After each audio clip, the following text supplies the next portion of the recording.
Boa noite, igreja. Tudo bem com vocês? Mais uma vez para um culto em louvor e adoração ao nosso Deus. Eu convido você que está aí no seu lar, seja lá onde você estiver assistindo, no trabalho, com os seus amigos. Manda esse link aí do culto para os seus amigos, para que eles também possam participar, para que eles possam ser abençoados da mesma maneira que você e que eu. Eu convido você a estar diante de Deus nessa hora, buscar a presença do Senhor, que o Espírito de Deus, ele venha na sua casa nessa hora, venha na sua vida, que você seja transbordado do Espírito Santo de Deus. E nessa hora aí onde você está, o Espírito Santo de Deus que está aqui em mim, que está em você, alcance, fale a mesma linguagem entre nós. Que o Espírito de Deus, ele se mova entre nós. Porque o Espírito de Deus, ele não precisa de um espaço físico. Ele só precisa de você, de mim. E o mesmo Espírito que está aqui, está aí.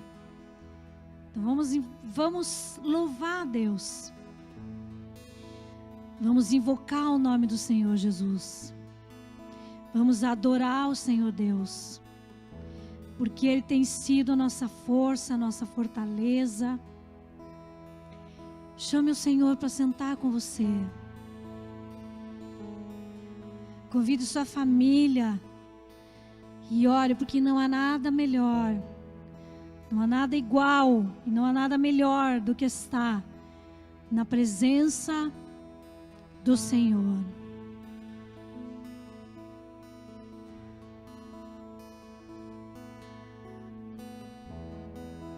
Não há nada igual, não há nada melhor, há de se comparar a esperança viva.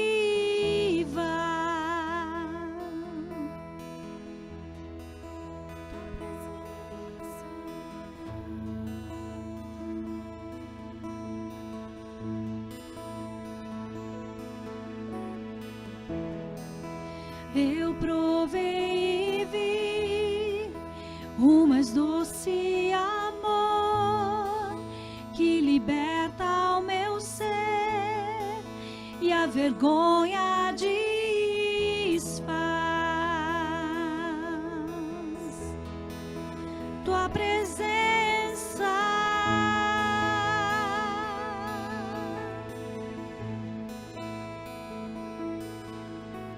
Santo Espírito, és bem-vindo aqui.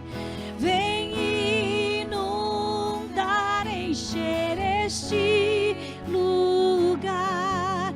É o desejo do meu coração, sermos inundados por tua glória, Senhor.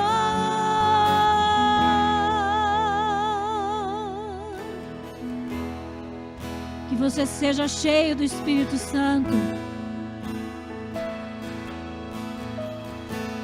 Vem, Senhor, inundar. Não há nada igual, não há nada melhor, há de se comparar a esperança viva.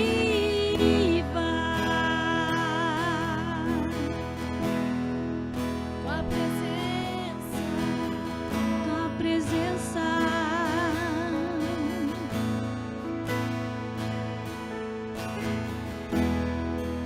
Eu provei e vi o mais doce amor que liberta o meu ser e a vergonha desfaz.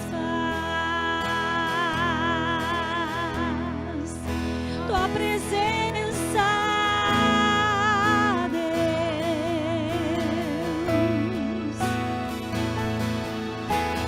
Santo Espírito, és bem-vindo aqui.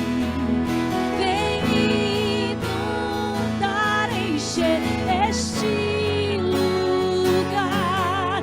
É o desejo do meu coração, sermos inundados por tua glória, Senhor. Santo Espírito, és bem-vindo aqui. Vem inundar, encher este lugar. É o desejo do meu coração, sermos inundados por tua glória,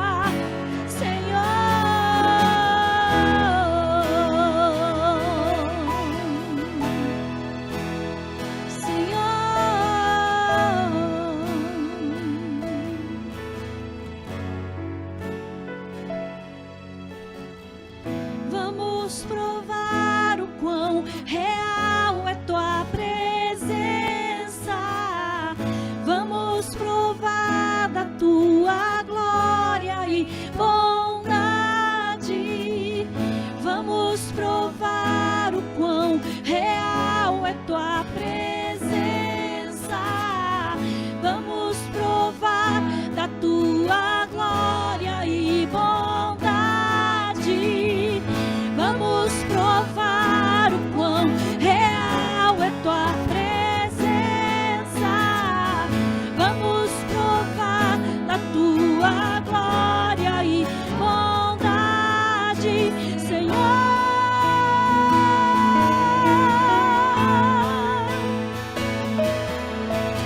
Santo Espírito, és bem-vindo aqui. Vem inundar, encher este lugar. É o desejo do meu coração, sermos inundados por tua glória, Senhor. Santo Espírito, és bem-vindo aqui. Vem inundar, encher este lugar. É o desejo do meu coração, sermos inundados por tua glória, Senhor.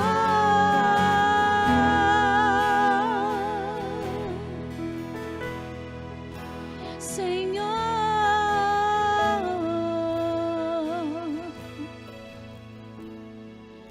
Senhor.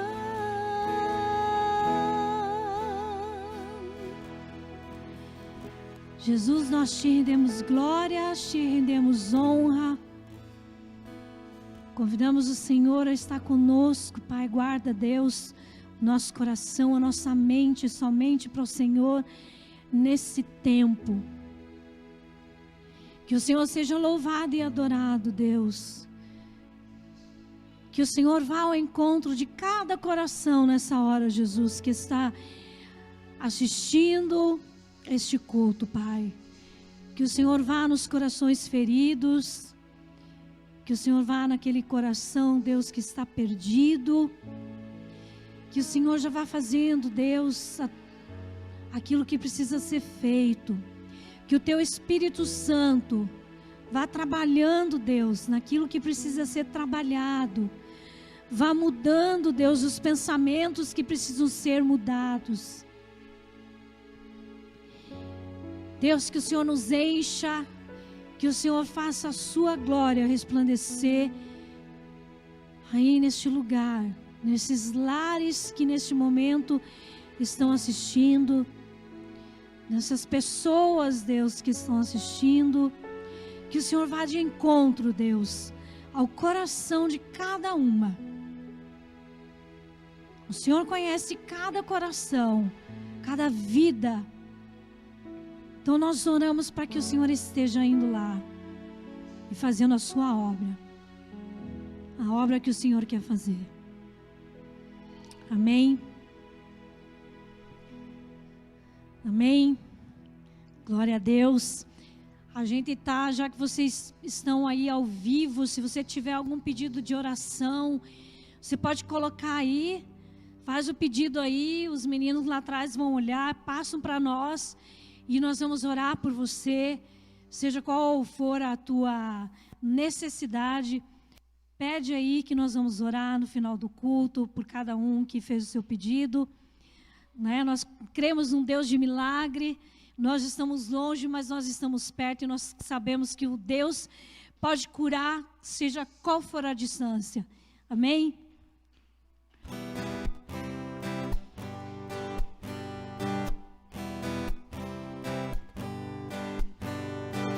Água em vinho tornou, os olhos dos cegos abriu, não há outro igual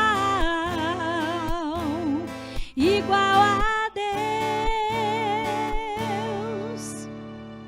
Dentro da noite brilhou, das cinzas nos fez ressurgir, não há outro igual a Deus. Deus, tu és grande, és invencível, mais elevado que qualquer outro. Tu és a cura, grande em poder, nosso Deus, nosso Deus.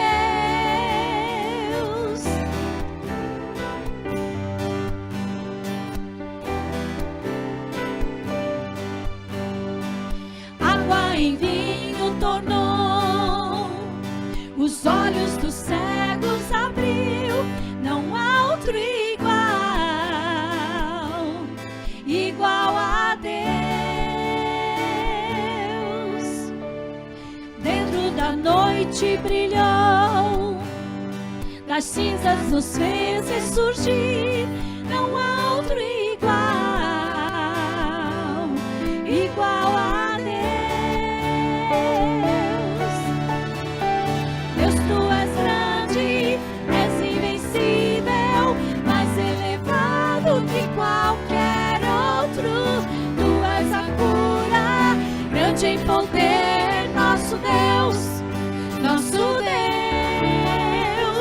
Deus, tu és grande, és invencível, mais elevado que qualquer outro. Tu és a cura, grande em poder, nosso Deus, nosso Deus. Se Deus está conosco, quem pode nos vencer?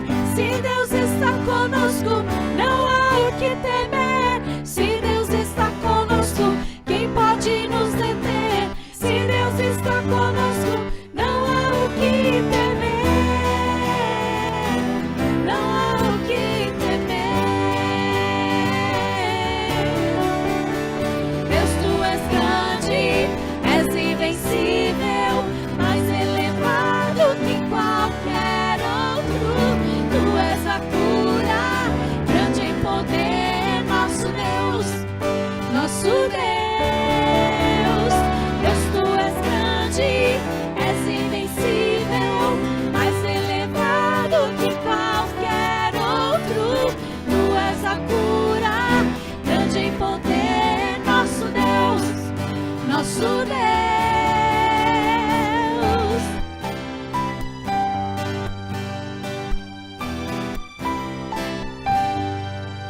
Amém, o Deus da cura. Você crê que você pode ser curado? Então, amém por isso. Um Deus que é o nosso Deus que cura. Cada estrada que eu andei, eu pensei que daria certo. Mas Deus trouxe luz para as trevas onde eu andava. Então eu convido você, se você está andando em trevas, o Senhor pode te colocar na luz.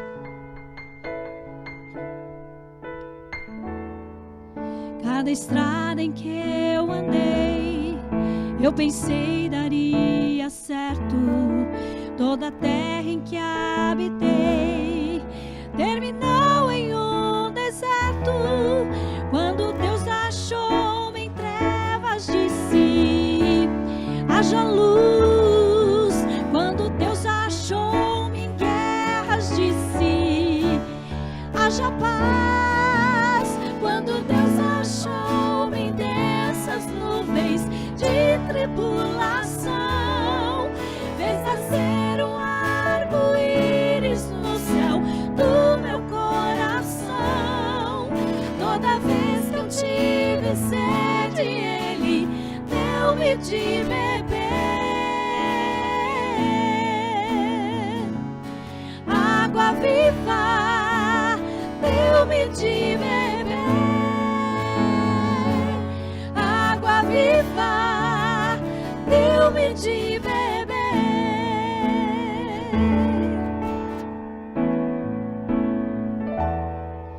Cada estrada em que eu andei, eu pensei daria certo. Toda a terra em que habitei terminou em um deserto. Quando Deus achou-me em trevas, disse: haja luz.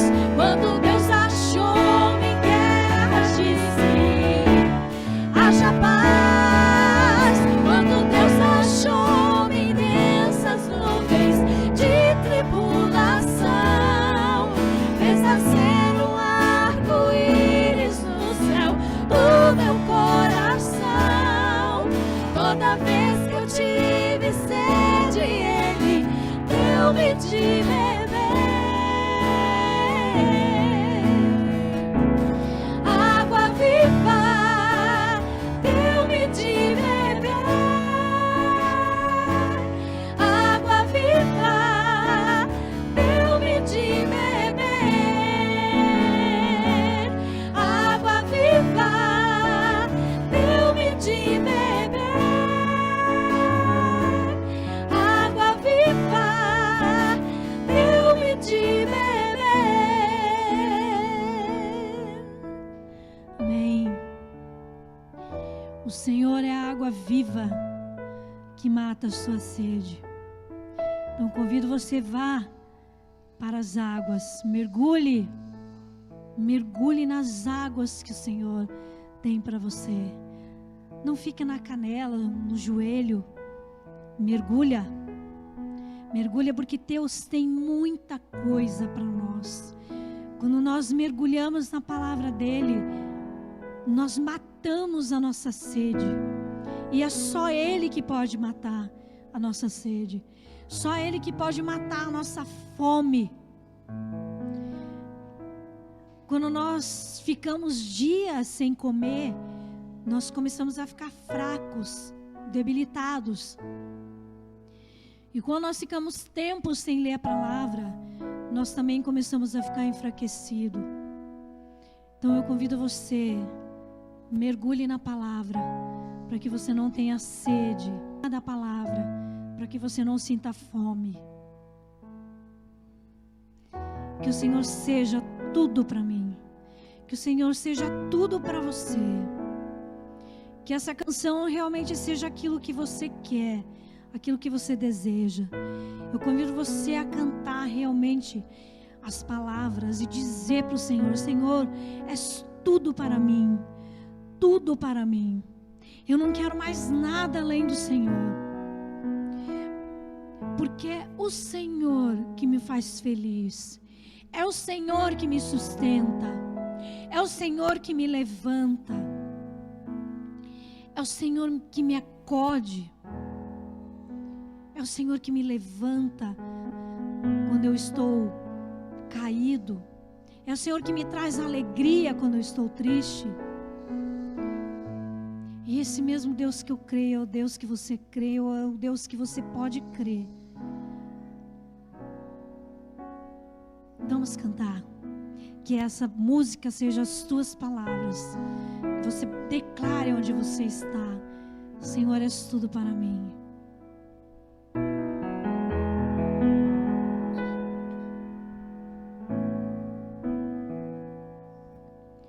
Senhor,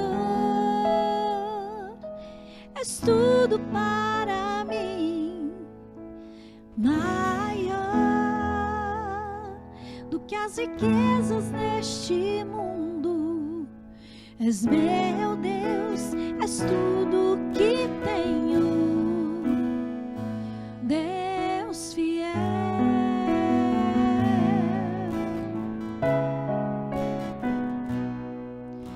Não quero te adorar pelo que fazes, mas quero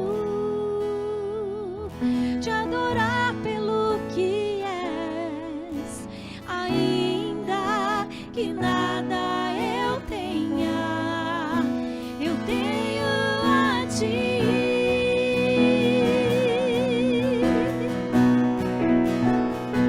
Eu não preciso de riquezas para te adorar. Eu não preciso de promessas para ser fiel. Eu só preciso de tua presença. Tua graça basta em mim. Tu és minha porção e a minha herança, Jesus.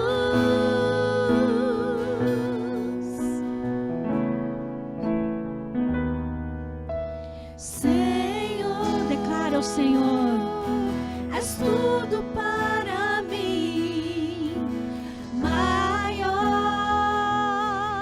do que as riquezas deste mundo. És meu Deus, és meu Deus, és tudo que tenho, tudo que tenho, Deus fiel.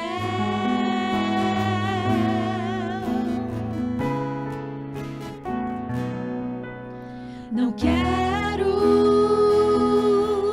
te adorar pelo que fazes, mas quero te adorar pelo que és, ainda que nada eu tenha a ti, Jesus. Eu não preciso de riquezas para te adorar. Eu não preciso de promessas para ser fiel. Eu só preciso de tua presença. Tua graça basta em mim. Tu és minha porção e a minha herança, Jesus. Eu não preciso de riquezas para te adorar. Eu não preciso de promessas para ser fiel.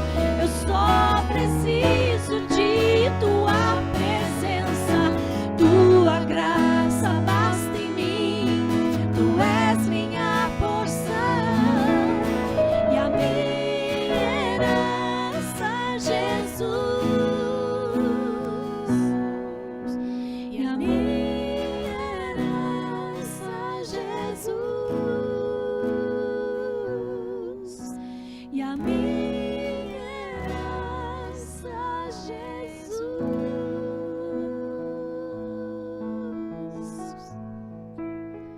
Amém. Que você tenha feito essa declaração aí junto com a sua família, onde você está. Nós não precisamos de nada, precisamos do Senhor. As outras coisas que vêm, as coisas materiais, a saúde, família, amigos, elas vêm porque nós adoramos a Deus e ela vem como bênçãos na nossa vida. Amém? Que Deus seja louvado, Deus seja adorado nessa noite.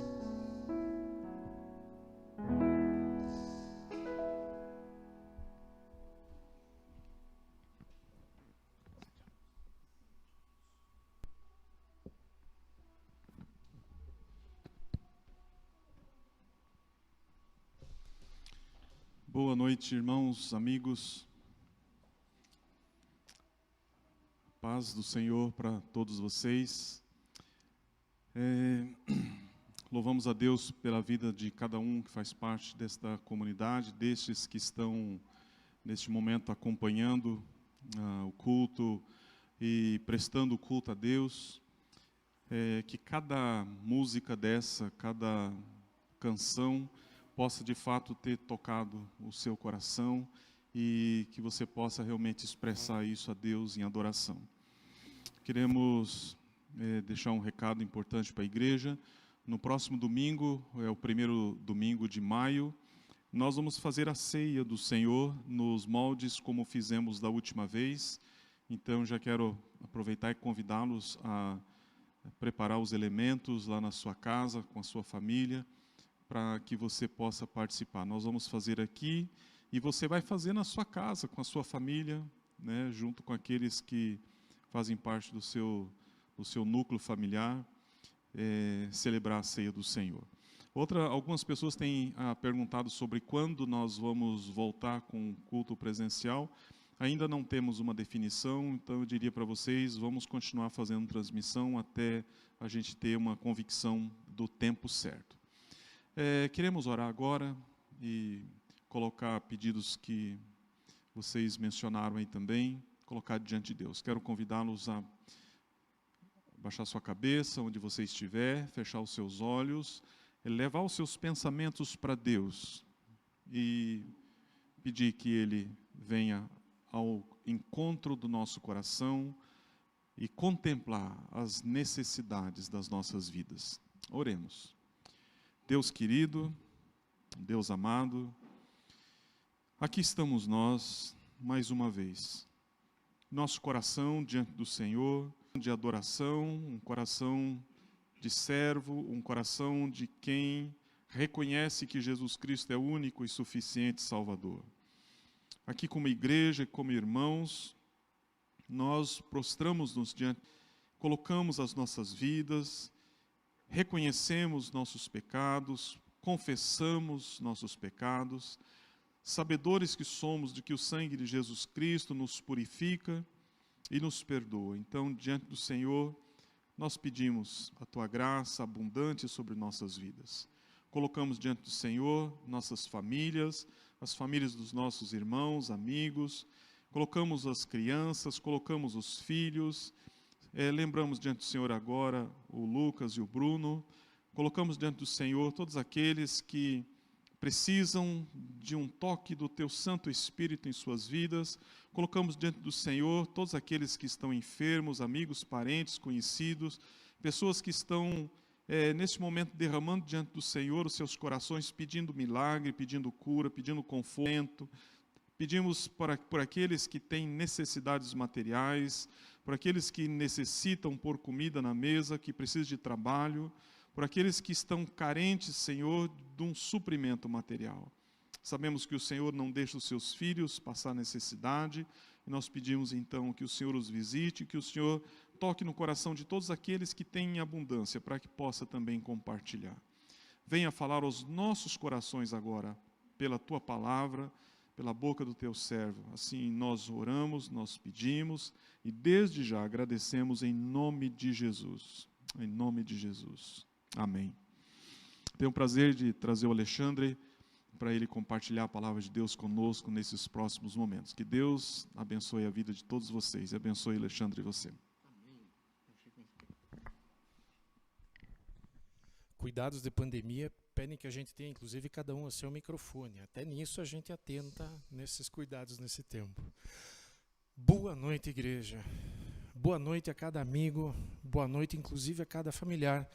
Eu vi rapidinho pelo YouTube que tem alguns da família, alguns outros pastores. Eu gosto de sempre também exercendo um princípio de dar honra a quem tem honra. Mandei esse convite também para alguns pastores que, fora o pastor Daniel, que alimenta muito a minha fé, meu caminho, a minha vida, mas aos meus pastores, o pastor Clóvis, o pastor Luiz Carlos, que eu também acredito que está assistindo.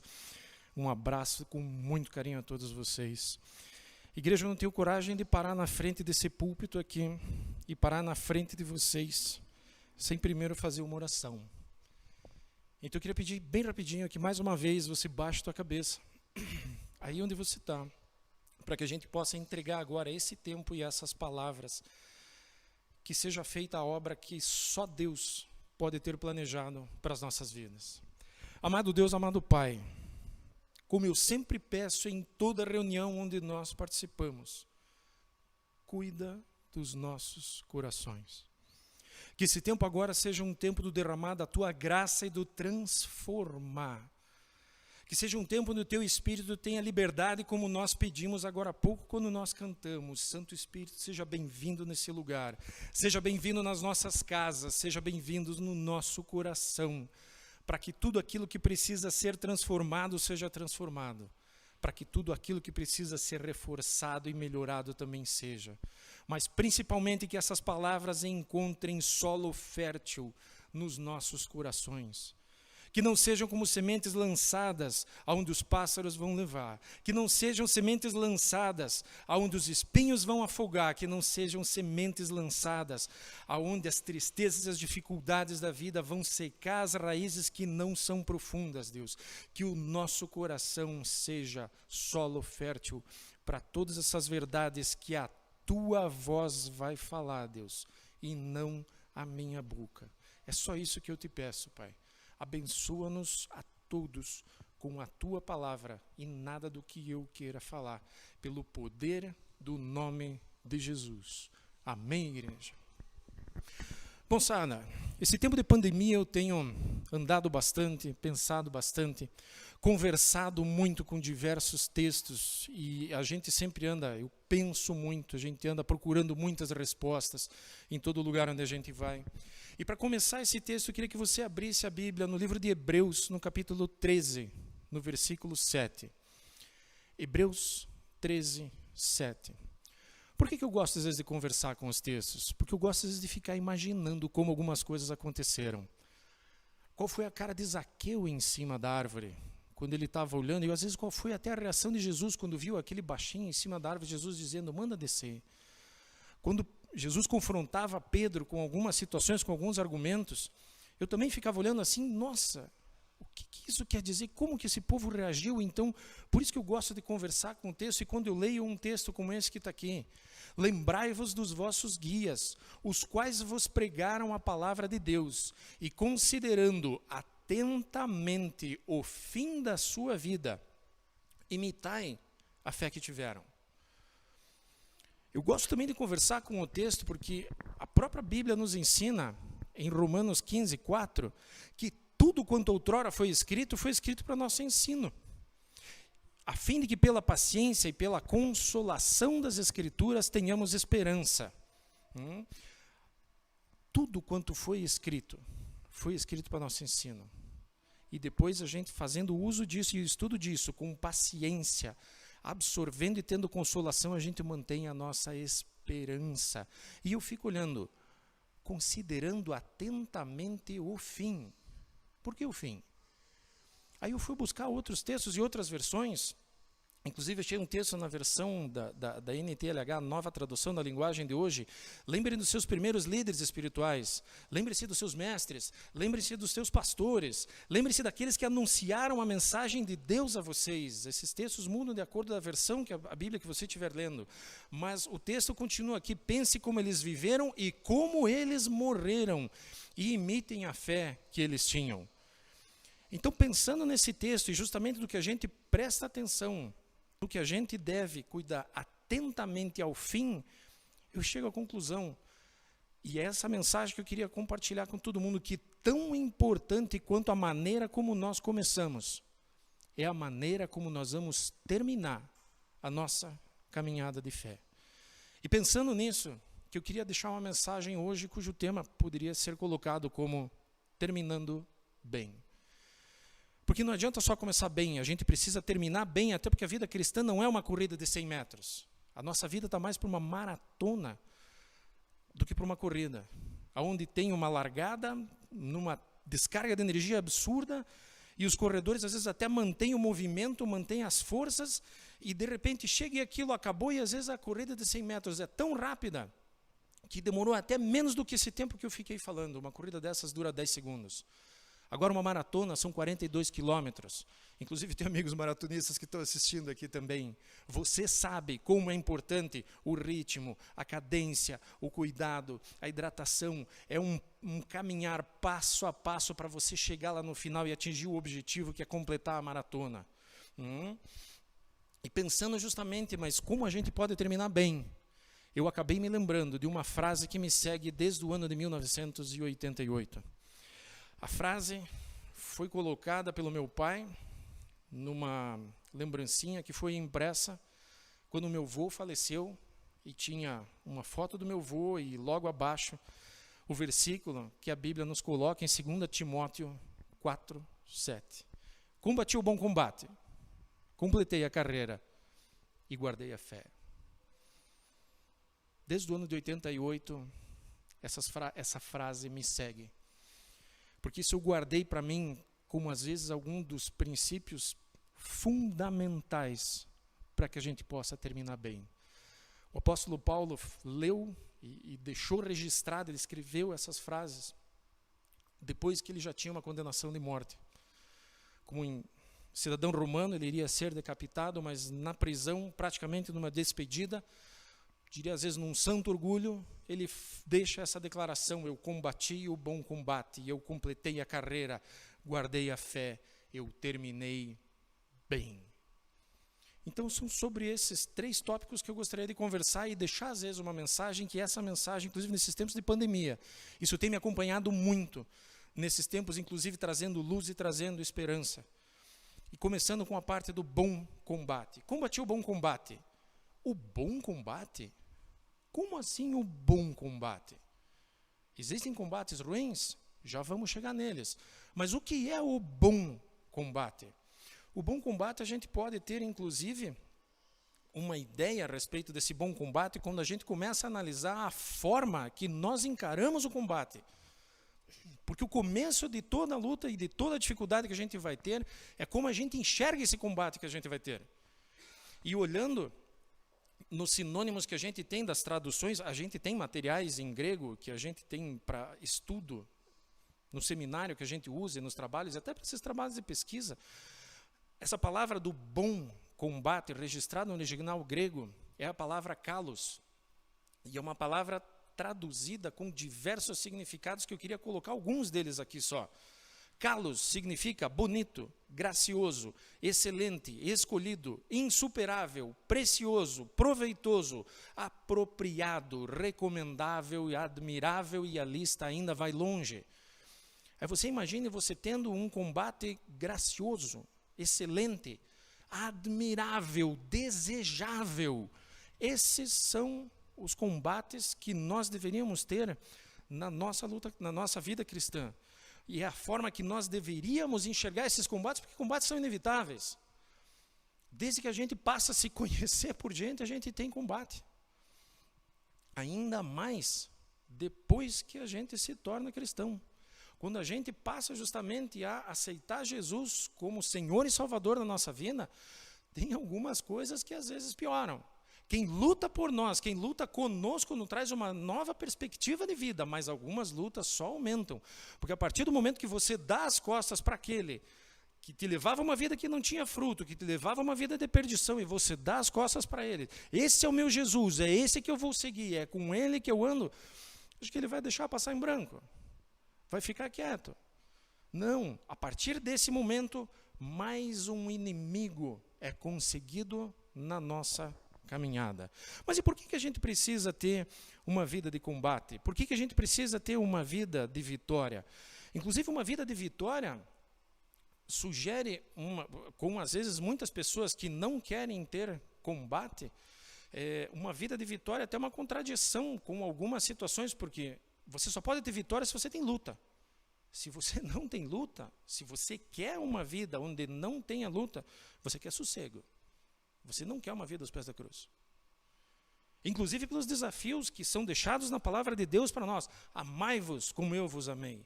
Perdoai-vos. Suportai-vos. E todas essas palavras são escritas, inclusive em verbos conjugados no imperativo. São ordens que são dadas. Agora, quer desafio maior do que você amar alguém que não te ama?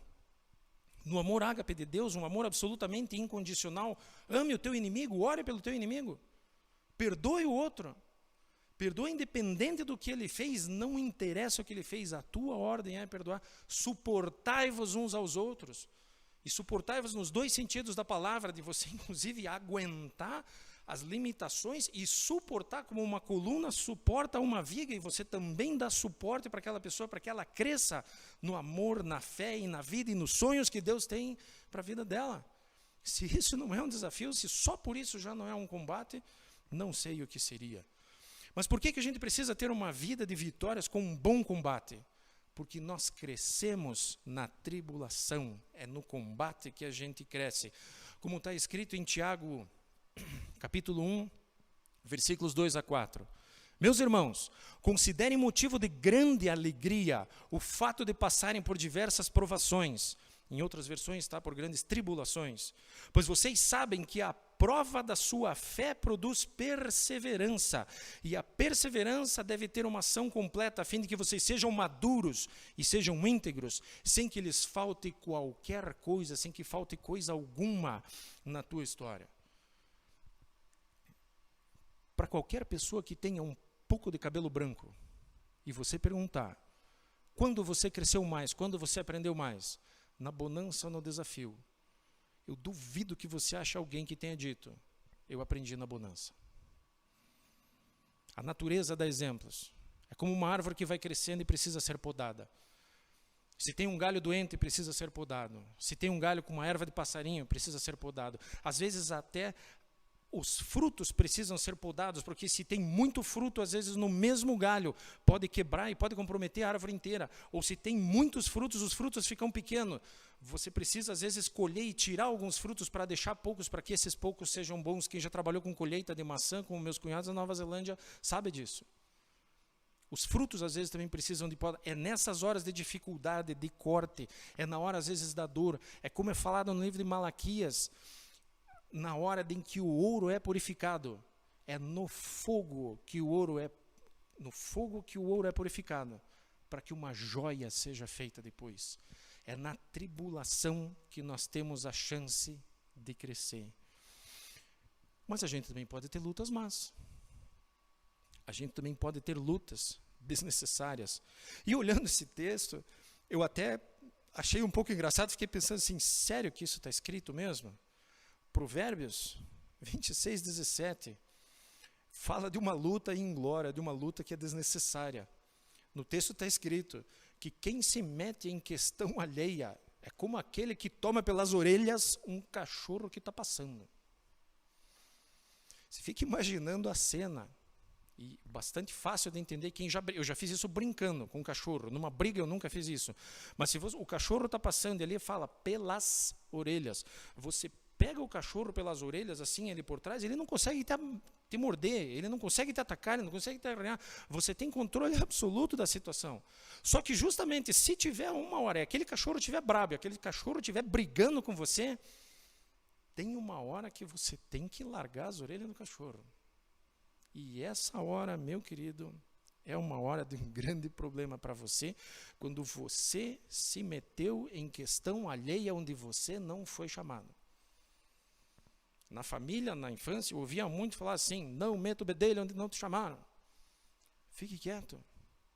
O que não significa que você está vendo um irmão que está correndo e você sabe aonde ele está indo, e você sabe o final da carreira que ele vai ter, e você sabe que ele vai se machucar, que ele vai comprometer a fé dele. Você chama esse irmão para que ele não peque, isso é uma coisa, eu não estou falando disso. Eu estou falando de quando você resolve se meter em assuntos. Voltando depois às dificuldades técnicas, eu sempre brinco e digo que essas coisas têm vida própria. Eu mexo com essas coisas de informática desde 1986 e a gente sempre está sujeito a esse tipo de situação, né? Nossa, desculpa, mas justamente, acho que não é nem problema técnico nosso aqui, o link da internet da Copel que caiu, mas fica a continuidade da gravação da mensagem para que a gente possa assistir depois. Antes de interromper o texto, a gente estava falando sobre a questão de se comparar. A gente não deve comparar nosso ministério com o ministério de outros, nosso propósito com os propósitos que os outros têm dentro da igreja, né? Porque às vezes a gente fica olhando e pensando assim, nossa, mas eu queria cantar como fulano, eu queria tocar como Beltrano, eu queria falar como o outro fala, eu queria ensinar como fulano faz, mas às vezes não é isso que Deus sonhou para você. Você, às vezes, quando olha, às vezes, alguma pessoa, às vezes na frente, ou quando você pensa, você se compara, você não sabe das lutas que aquela pessoa passou. Você não sabe das dificuldades, às vezes, que essas pessoas têm, e Deus é ciente das capacidades e das possibilidades que Ele nos supre quando, às vezes, nós estamos aqui fazendo algum trabalho. E mesmo para a gente estar aqui, tem muita gente ainda por trás fazendo o seu papel. Como os irmãos que servem na igreja, porque a gente só tem um espaço limpo, porque há quem sirva cuidando desse lugar para nós. Para fazer essa transmissão, para isso tudo poder chegar para vocês, tem pelo menos 3 carinhas ali atrás, com 2 computadores, não sei mais quantos celulares para fazer o trabalho. Tem muita gente que às vezes não aparece. Os pedidos que foram enviados toda terça-feira, tem um grupo de intercessão da igreja, que está orando por cada um de nós, orando pelas nossas necessidades. Coloca, inclusive, no grupo do WhatsApp os pedidos de oração que você tenha. Não quer colocar no grupo, mande para mim. Mande para o pastor Daniel. Mande para a Eliane, mande para alguém da igreja que conhece, para que encaminhe para nós, para que a gente possa colocar a tua vida em oração. Mas, por favor, não se compare, porque você não sabe o que Deus sonhou para outra pessoa, e eu espero que a partir dessa mensagem os propósitos comecem a ficar claros dentro do que Deus sonhou para você. Terminando essa parte da comparação, só para também deixar claro como essa coisa, às vezes, também é meio complicado. E isso começou de longa data. Uma história que eu também fui ler para ter certeza, assim, sério que Jesus falou isso mesmo? Depois que Jesus tinha ressuscitado, na terceira manifestação dele para os seus discípulos, Jesus encontra os discípulos pescando na praia. É a segunda vez que Jesus faz o milagre daquela pesca abundante que quase leva os barcos a afundar. É aí que Pedro reconhece a Jesus. Pedro volta até a praia, é nessa hora que tem aquela conversa séria de Jesus com Pedro. Pedro, tu me amas mais que esses outros? Tu me amas, é verdade que tu me amas? Passando o final dessa conversa, Jesus começa a falar para Pedro a respeito da forma como Pedro deveria morrer. Começa a mostrar para Pedro o sofrimento que ele ia passar e a forma que ele ia glorificar a Deus com a morte dele, com tudo que ele ia passar. Pedro, ouvindo isso, sabe o que Pedro pergunta? Pedro olha para Jesus, olha para trás, vê João vindo. Pedro olha para Jesus e pergunta: tá, e quanto é ele? Eu vou passar tudo isso. E ele? Sabe qual é a resposta que Jesus dá? E essa resposta está escrita lá em João 21, 22. Se eu quero que ele permaneça até que eu venha, o que te importa? Quanto a ti, segue-me. O que é que você tem com isso? Se o sonho que eu tenho para ele é você faça o que eu sonhei, faça o que eu estou pedindo, cumpra a tua missão, seja movido pelo teu propósito, pela tua vida, não pelo sofrimento que você vai passar. Jesus mesmo já teve que dar uma bronca nos apóstolos, nos discípulos, que ali já estavam se comparando. E falando na questão da circunstância, na questão do sofrimento, quando a gente tem essa questão do propósito firme nas nossas vidas, a gente se move por propósito, a gente não se move pela circunstância. A gente passa por sofrimentos, a gente passa por dificuldades, mas como a gente aprendeu a lutar o bom combate, como a gente aprendeu aonde depositar a nossa esperança, como a gente aprendeu aonde ter a paciência e a consolação das nossas escrituras para renovar a nossa esperança, a gente começa a andar pelo propósito e não pela circunstância. Não é fácil você olhar tudo acontecendo, mas você sabe que é a partir das tribulações que a tua vida vai ser transformada. É a partir das tribulações que os nossos talentos e os nossos dons também vão ser manifestos. Qual é a melhor definição de sucesso? Cumprir o propósito. Você cumprir a missão para a qual você foi feito. Mas e como que eu descubro qual é o meu propósito? A revelação do propósito se dá passo a passo, no caminho, completando a carreira. Enquanto você está andando, Deus vai revelando um passo, outro passo. depois outro passo. Quando você vai cumprindo os teus passos dentro da maratona, dentro de uma carreira, dentro de um caminho, e é aqui que a gente pode entender também o que os salmos nos falam, que a palavra de Deus, aonde tudo quanto outrora foi escrito para nosso ensino foi escrito, essa palavra é lâmpada para os nossos pés e luz para os nossos caminhos. Pensa no tempo que não tinha poste, não tinha energia elétrica, não tinha lanterna com faixa de luz para você iluminar longe. O máximo que você tinha é uma lamparina de azeite, um lampião. Para quem não sabe o que é uma lamparina de azeite, um lampião. E você num lugar absolutamente escuro, a única coisa que você tem para andar à noite é um lampião. E aquilo você andando na estrada, te ilumina no máximo 5 passos para frente e 5 passos para trás. É um passo de cada vez que a palavra de Deus vai orientar para andar. É um passo de cada vez. A palavra de Deus é luz, lâmpada para os meus pés. Eu daqui a pouco vou falar da questão de fé em fé. Mas é lâmpada para os meus pés e luz para o caminho. Por quê? Porque você tem um luzeiro ao longe para você saber qual é o teu propósito, aonde você vai chegar.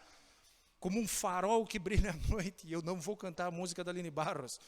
Como um farol que brilha à noite, você tem um alvo e você não se guia pela circunstância. Você se guia pelo propósito, passo a passo, recebendo a revelação de um Deus que quer caminhar junto conosco todos os dias. E esse plano personalizado vai ser descoberto quando a gente começar a gastar tempo com a palavra de Deus. Se você gastar muito tempo, você consegue assistir todas as 17 temporadas de Grey's Anatomy. O campeão é Dr. Who. São 44 temporadas? Passou de 40. O que me estranha é que muitas vezes alguns, maratonam séries, mas não gastam meia hora seguida lendo a palavra de Deus, que vai te dar esperança, que vai te ensinar a combater o bom combate e que vai revelar o teu propósito dentro da carreira. Celular não é coisa do diabo. Tem muita gente que classificava antigamente a televisão como coisa do capeta e hoje fala não, é uma ferramenta excelente de trabalho, mas é um dos melhores lugares que existe no mundo para você perder o teu tempo. O tempo que você teria para justamente conhecer aquele que criou, aquele que amou, aquele que sonhou todos os dias da vida. Quando a gente começar a buscar intimidade, e intimidade a gente também começa e consegue ter com alguém com tempo. Eu estou casado há 25 anos com a Kátia.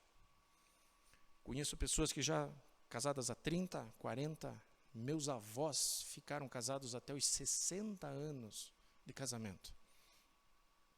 E dia a dia, às vezes a gente ainda se surpreende com as coisas que a gente descobre com aquele ou aquela que a gente tem do nosso lado. Por mais que a gente passe o dia inteiro junto, mas a gente só consegue descobrir ou conhecer alguém de fato na hora que a gente busca intimidade com aquela pessoa. E essa palavra, para a gente ter a questão da luz no nosso caminho, lâmpada para os nossos pés, para encerrar, eu queria falar sobre a questão da fé. E para falar sobre a questão da fé, eu vou falar pouco. Eu preciso deixar mais as Escrituras falarem a respeito da fé, porque se o termo pede, se o apóstolo fala, guardei a fé, você guarda algo que você pode perder. Você guarda e cuida de algo que pode estragar. E o que a palavra de Deus fala para nós a respeito da fé? Em Efésios 2, os versículos 8 e 9. Porque pela graça sois salvos, mediante a fé. Isso não vem de vós, é dom de Deus, não de obras. A salvação vem pela fé e não pelas obras, para que ninguém se glorie. A fé, presente dado por Deus, é um dom dado para nós. Do mesmo jeito que eu dou um celular para o meu filho, é ele que vai decidir se ele vai usar para o bem ou se ele vai desperdiçar o tempo. Ou se ele usa inclusive o celular como instrumento de perdição. Acesso à internet ilimitado em celular para criança é uma coisa maravilhosa. Não supervisione o acesso do celular do teu filho se você quer ter problema. Deixe livre, deixe à vontade. Cuide. Voltando para a questão da fé. É o presente que Deus nos dá é um dom gratuito de Deus. E como que a gente usa e como que a gente cresce nessa fé, é o que está escrito em Romanos 1,17. Visto que a justiça de Deus se revela aonde? No Evangelho, nas palavras que são escritas para o nosso ensino. A justiça de Deus se revela no Evangelho, de fé em fé. Como está escrito, o justo viverá pela sua fé. A frase mais conhecida desse versículo é justamente, o justo vive pela fé. Só que eu quero voltar um pouquinho antes, onde está escrito, de fé em fé. De fé em fé é um progresso. De fé em fé é um passo depois do outro. De fé em fé é completando a carreira. É usando a palavra de Deus como luz no caminho e lâmpada para os nossos pés. A fé também é um exercício que precisa ser feito diariamente. 1 Coríntios 15:12. Irmãos, venho lembrar-vos no evangelho que vos anunciei, o qual recebestes e no qual ainda perseverais. Por ele também sois salvos, se retiverdes a palavra tal como vos-la preguei, a menos que tenham crido em vão. A fé é uma coisa na qual nós precisamos perseverar também. Só que quando a gente sabe que a gente está lutando um bom combate, e a gente tem a ideia de completar a carreira visando o propósito e não a circunstância, a gente sabe por que perseverar. Mas inclusive o apóstolo, quando escreve essa carta à igreja de Coríntios, ele entra no mérito. Se retiverdes a palavra, tal qual foi pregada. Porque tem muita gente que tem um dom de ficar criando moda, inventando coisas em cima da palavra de Deus. A genealogia é um negócio muito importante. Traz revelações na genealogia. Mas tem gente que quer ficar discutindo algumas coisas. Um dos piá, eu não vou dizer quem, eu não lembro quem, mas um dia veio me perguntar, Adão tinha umbigo? Já fizeram essa pergunta para o senhor, pastor, alguma vez? Eu não sei por que o pessoal se preocupa tanto com o umbigo de Adão, mas pensa numa discussão que não leva a nada. Pensa numa coisa assim que nem a Bíblia falou antes. Pegar um cachorro pelas orelhas.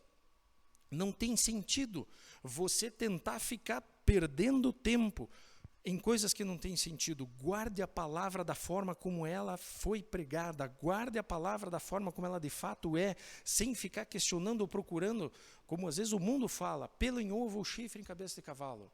Estuda a palavra de Deus. É possível perder a fé? Sim. É o que a gente vai ver ali em Colossenses 1:23. Se é que permaneceis na fé, alicerçados e firmes, não vos deixando afastar da esperança do evangelho que ouviste, e que foi pregado a toda criatura debaixo do céu, e do qual eu me tornei ministro. Permanecer na fé, alicerçado e firme. Volta um pouquinho, como quem vive pelo propósito e não pela circunstância. Não vos deixando afastar da esperança, esperança que foi conseguida a partir de tudo que foi escrito para o nosso ensino. O evangelho que ouvistes e foi criado, que foi pregado a toda criatura debaixo do céu. A gente precisa permanecer na fé, alicerçado em firmes. Tessalonicenses 3:5. Foi por isso que, não me sendo possível continuar esperando, mandei indagar o estado da vossa fé, temendo que o tentador vos provasse e se tornasse inútil o nosso labor. Naquele tempo não tinha WhatsApp, não tinha Insta e não tinha Face. Não tinha forma de saber. Hoje a gente quer ter uma notícia de alguém, a gente entra no Insta, a gente manda um WhatsApp, a gente pergunta, a pessoa manda uma foto. Paulo não tinha esse recurso. E mandando uma carta para a igreja de Tessalônica, qual a pergunta? Quero saber o estado da vossa fé. Por quê? Porque ele temia que o tentador provasse, e eles, sendo provados, olhassem as circunstâncias e não olhassem o propósito, e todo o trabalho que o apóstolo Paulo tinha tido se tornasse inútil naquela igreja. 1 Coríntios 16:13. Sede vigilantes, permanecei firmes na fé, portai-vos varonilmente, fortalecei-vos.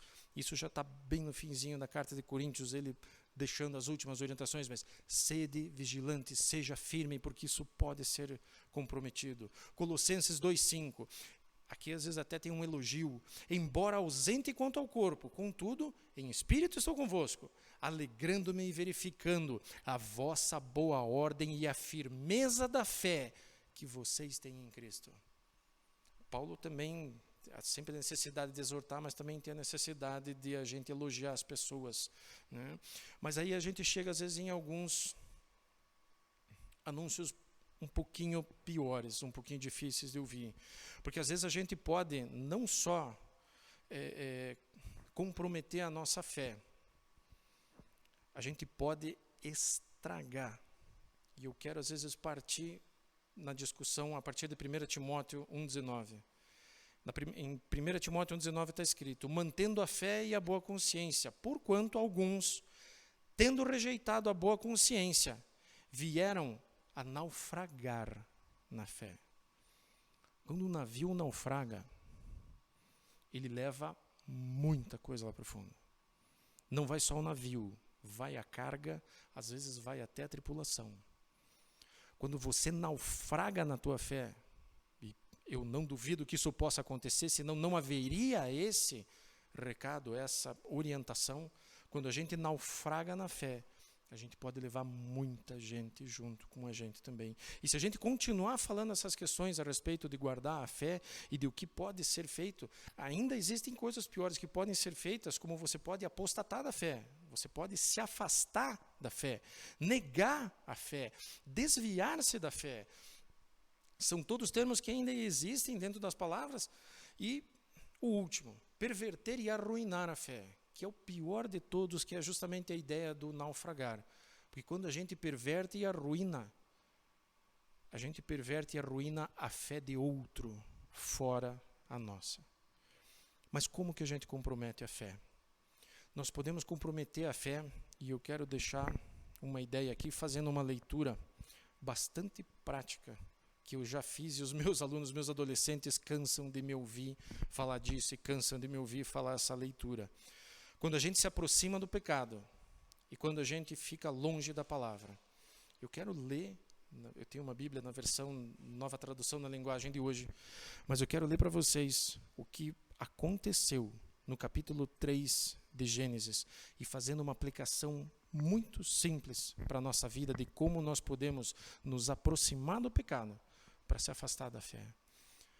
Diz o texto: a cobra era o animal mais esperto que o Senhor Deus havia feito. E a cobra perguntou à mulher: é verdade que Deus mandou que vocês não comessem as frutas de nenhuma árvore do jardim? É isso que ele faz até hoje. Questiona e tenta colocar em xeque nas nossas vidas o que está escrito aqui. Sério que vocês vão acreditar nisso aqui que foi escrito há mais de 1000 anos? Eu escutei essa frase no rádio, quarta-feira, no carro, semana passada. Nós temos de cuidar e orientar nossa cultura em cima de toda a nossa evolução, não em cima de textos que foram escritos há mais de 2000 anos atrás.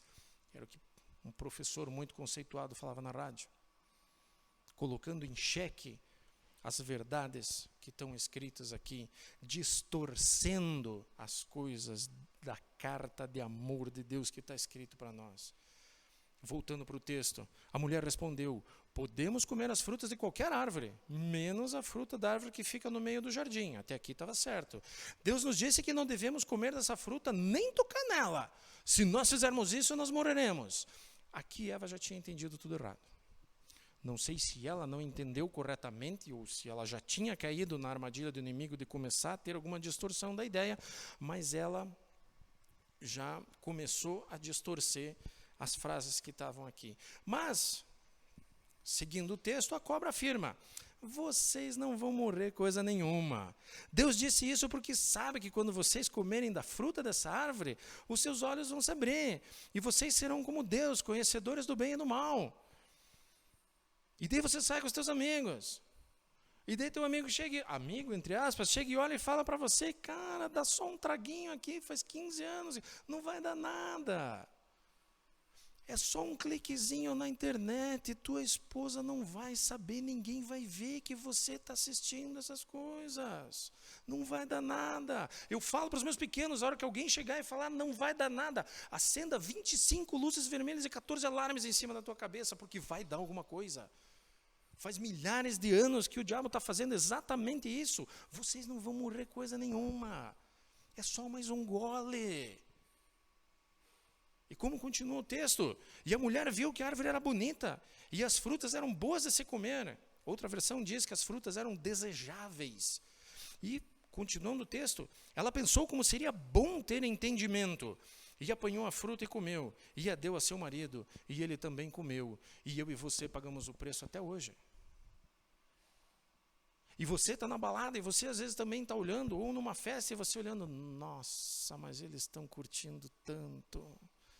Nossa, mas isso é tão fácil. Não, mas eu podia tomar um comprimidinho desses assim, vou curtir junto com eles. Nossa, mas olha só, putz, aquele cara pegou uma, pegou duas, pegou três. Ah, sabe o que? Eu não vou me guardar. Eu acho que aquelas coisas que estavam escritas aqui, aí a gente começa a chamar Deus de mentiroso. Aí a gente começa a duvidar. Aí a gente começa a cair exatamente na mesma armadilha que Eva caiu. E eu e você caímos exatamente igual na mesma armadilha. E assim a gente se mantém perto do pecado. E se mantendo perto do pecado, a gente compromete a nossa fé, se mantendo longe do que está escrito aqui. Porque aqui está escrito para você, marido, quer que tua mulher te ame? Maridos, amem vossas mulheres como Cristo amou a igreja e se entregou por ela. Esposa, você quer ter um casamento bom? Está escrito em Efésios 5,33. Respeite teu marido. Pais, vocês querem que os vossos filhos andem e vençam? Está escrito aqui, não levem vossos filhos à ira para que não desanimem. Tratem os filhos como flechas, lancem eles da forma certa, na hora certa, com direção ao alvo, para que eles cheguem aonde eles devem chegar dentro do propósito que Deus deu para a vida deles. Filhos, vocês querem que os pais tratem bem vocês? 4º mandamento, honrar pai e mãe, ponto final, e não tem nenhuma vírgula depois. Quando a gente se afasta, a gente compromete. E as situações sempre acabam sendo exatamente as mesmas. É só ver a forma como a gente se comporta. Como Jó e sua esposa trataram aquela situação que eles estavam passando. A situação era exatamente a mesma. E a mulher de Jó chegou para Jó e falou, amaldiçoa esse teu Deus e morre. Porque ela olhava as circunstâncias, ela olhava os filhos mortos, ela olhava tudo o que tinha acontecido. Mas Jó não estava olhando as circunstâncias. Jó estava olhando o propósito. Ainda que Deus queira me matar, pode parecer que Deus queira me matar, Ele me deu, Ele tirou. E adiante no fim do texto ele fala, antes eu conhecia a Deus, eu ouvi falar, hoje eu conheço a Deus face a face.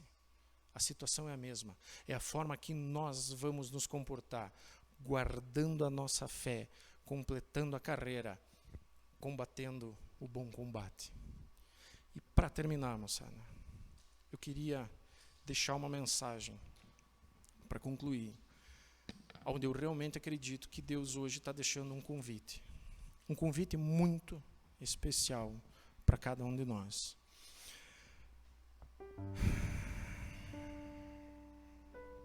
Se você ouviu essa mensagem hoje e você entendeu que existe um Pai que está cuidando da tua vida, um Pai que quer caminhar todos os dias ao teu lado, um Pai que sonhou com você antes de você nascer.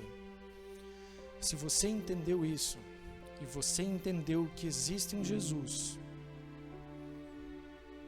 que te ama, que pagou um preço que nós jamais poderíamos ter pago, e você quer seguir esse caminho junto com Jesus hoje, faça uma oração aí na tua casa. Se a gente estivesse aqui hoje, nós vamos pedir, levante a mão e no fim do culto venha nos procurar, levante a mão e venha falar comigo, fale com o pastor, fale com quem precisa, mas não perca essa chance de começar um caminho novo, começar uma carreira nova para que você termine bem. É essa pergunta que eu faço hoje, o caminho que você está seguindo te leva a chegar bem aonde você está indo? Vamos todos chegar bem, mas existe um caminho e existe uma forma. E existe, acima de tudo, um guia para nos acompanhar. Mas também tem um segundo convite. Um segundo convite que fica para mim, para todos aqueles que às vezes ouviram essa mensagem e não sabem se estão lutando um bom combate. Aqueles que estão ouvindo essa mensagem e olharam e estão vivendo por circunstâncias e não estão ouvindo, não estão vivendo pelos propósitos. Tem gente que não sabe qual é o seu propósito. Eu conheço diversos que às vezes chegam e vêm e perguntam para mim, porque não sabem o que fazer. Literalmente, não sabem por que nasceram. Primeira coisa que eu te digo, você nasceu para ser amado, para viver, para realizar, para seguir um caminho. Só que, para você conseguir descobrir o que é esse propósito, existe um convite feito de Deus, que é o convite feito em Mateus 6,6. Tu, porém, quando orares, entra no teu quarto e fecha a porta. Orarás ao teu Pai que está em secreto. E o teu Pai que te vê em secreto, Ele te recompensará. Busca o Pai. Busca intimidade com Deus. Busca esse tempo que para alguns pode ser um tempo novo de descoberta. Para outros, pode ser um tempo de voltar para casa. Para outros pode ser o tempo de recomeçar histórias. Mas essas histórias vão ser reconstruídas a partir do momento que a gente ouça e atenda a esse convite para entregar as nossas vidas e para a gente voltar naquele lugar de intimidade, no estudo da palavra, naquela paixão que a gente tinha quando a gente começou a caminhada. Baixa a tua cabeça. Amado Deus, amado Pai, recebe, Deus, as nossas vidas. Recebe esses caminhos que foram colocados hoje aqui debaixo da Tua graça. Recebe todas as dificuldades que foram apresentadas diante da Tua cruz. Obrigado pelo perdão que nós temos dos nossos pecados e das nossas falhas. Recebe cada um de nós, para que nós tenhamos a chance de mudar os nossos combates, de lutar os bons combates, para que nós tenhamos chances de entender e viver os nossos propósitos, e para que acima de tudo nós guardemos a nossa fé. A palavra de Deus também fala, em Coríntios 15:19, que se a nossa esperança em Cristo se limita apenas a essa vida, somos os mais infelizes de todos os homens. Outras versões diriam que nós somos os mais miseráveis de todos os homens, porque a nossa história não termina aqui. E um dia nós vamos nos apresentar na presença de Deus. E na presença dele eu tenho um sonho, e o dia que eu precisar avaliar o meu combate, o dia que eu precisar avaliar se eu terminei bem, eu tenho uma frase que eu quero ouvir. E essa frase que eu queria deixar de coração uma oração por você, para que você também possa ouvir no dia de se apresentar perante a Deus e ouvir: servo bom e fiel, entra no gozo do teu Senhor. Sei que é coisa mais linda para você ouvir do que isso, e a certeza que você pode ter de ter a eternidade ao lado de um Deus que acima de tudo te ama. Esse é o convite. Pai, essa é a nossa oração, entregando nossas vidas, entregando nossos passos, entregando nossas famílias. E a gente encerra nosso culto aqui cantando uma música juntos, para que às vezes você possa ter chance de orar, para que você possa ter chance de fazer a entrega de tudo que há em nós, tudo da louvor, tudo que a gente possa fazer com as nossas vidas, com o nosso trabalho, seja adorar todo dia. Deus abençoe as nossas vidas, Deus abençoe as nossas semanas, que sejamos todos sal e luz. Amém, igreja? Este é o meu desejo, Senhor, te honrar.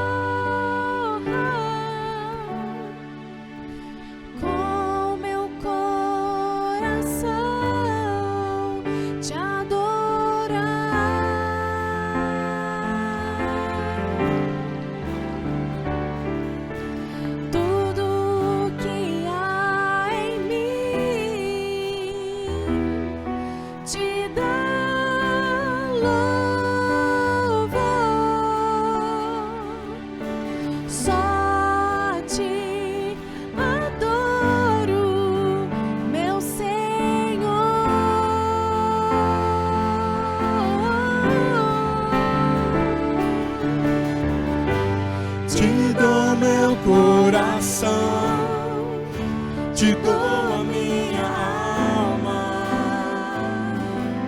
Eu vivo só pra ti, és o meu respirar e o meu maior prazer.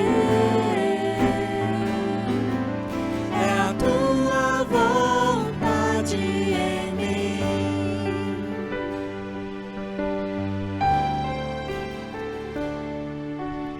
Este é o meu desejo, Senhor, te honrar com meu coração, te adorar.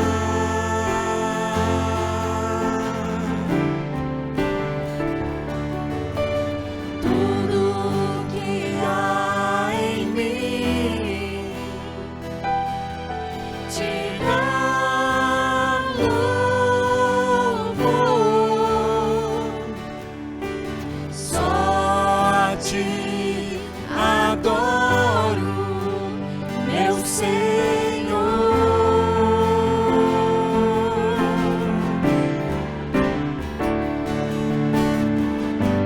Te dou meu coração, te dou a minha alma. Eu vivo só pra ti, és o meu respirar e o meu maior prazer. É a tua vontade em mim.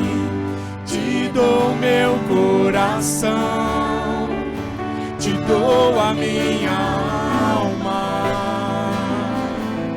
Eu vivo só pra ti, és o meu respirar e o meu maior prazer.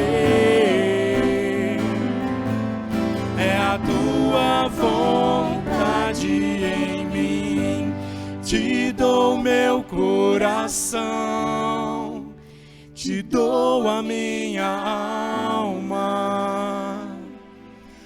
Eu vivo só pra ti, és o meu respirar e o meu maior prazer. É a tua vontade em mim.